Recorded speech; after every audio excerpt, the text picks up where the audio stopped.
Brad with OWM, and I wanted to talk to you guys today a little bit about hanging a camera and a couple things you can do prior to the hunting season ever beginning. This is private land in the Piedmont of North Carolina, and it's the 1st of July.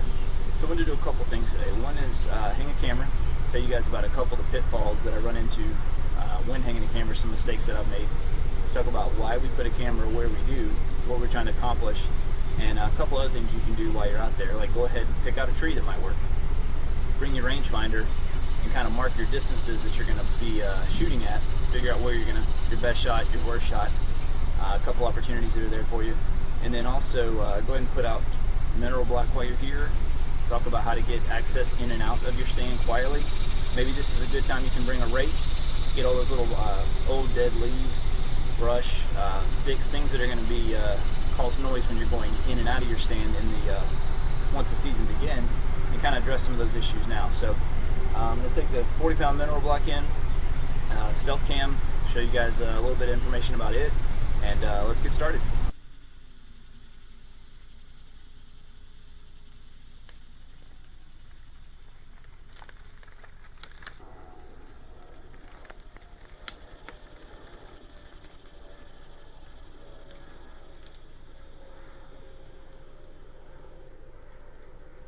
So we got our box mounted in here.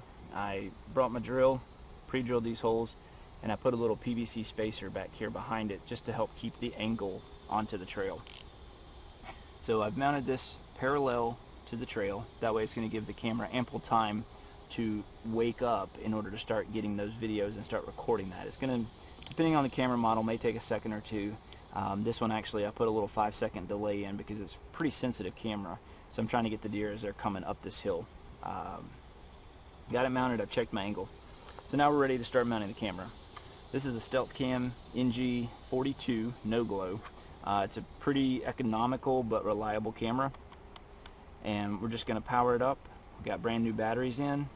We've got a fresh SD card. One pitfall that I've run into before is I've ordered some cheap SD cards on eBay, mounted them in, only to come to find, a month later that card is corrupted and all of those pictures and video are gone. So definitely don't skimp on the SD card. This is set. I'm going to verify the date and time. I'm going to go ahead and format that card every single time just to make sure there's no file system errors or you've got it NTFS because you threw it in your Windows machine and it formatted or did anything like that. Got my video mode set. My battery's good. Alright, we're ready to mount it. We're going to secure it up, plug it in here, and we're going to let it cycle through and go ahead and take a video or a couple pictures to make sure everything looks good. I've mounted cameras before. I thought my angle was good, only to come back and find out I've got it mounted too high and all I see is the tips of antlers walking by. So let this thing go ahead and trigger a time or two. Then what you can do, if you've got an old camera from 10-15 years ago that takes the big SD cards, you can throw those in. And now you're able to look at the videos and the pictures right here, and you don't have to, have a fancy camera that's got a built-in LCD screen. You can find these on eBay very, very cheap. Another option is you can get what's called an OTG card reader. This will plug into your smartphone and allow you to view the pictures that way. It'll do the micro SDs, the big SDs, USB drives, whatever you want. This will run you, I think, $3-4. Some phones it'll work great with. Other phones it's kind of hit or miss. So I like to really just bring my old Canon camera because it works every single time. Alright, we got our camera mounted. We can pull that footage, make sure that everything's looking good.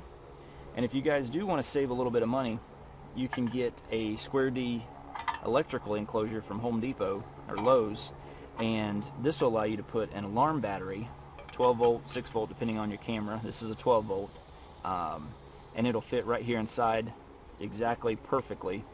I did make one little cutout here just to make sure it doesn't hit the positive terminal, and then this will mount up under the camera and give you long-term battery. So most of these cameras will either use the internal batteries or the external, depending on which has higher strength or voltage to it. As the internals get a little bit lower, it'll swap over to the external. External gets a little lower, it'll go back to the internals, and it'll flop back and forth. So it gives you a little extra protection in case you put these batteries, they're got a little bit of age on them, or if there's any problems, if the wire comes disconnected, it'll swap back to the internals and give you some extra. One little pitfall here, make sure if you mount it, you've got it close enough so that squirrels don't eat that wire, and also you've got enough room that you can get this on, because it has to go above, you know, kind of go on top of it like that, and then it'll seal up nice and tight. You can put your Python lock through here, a regular lock through here, whatever you like to do, and go there. So we're going to throw a lock on this, and then we're all set at this location.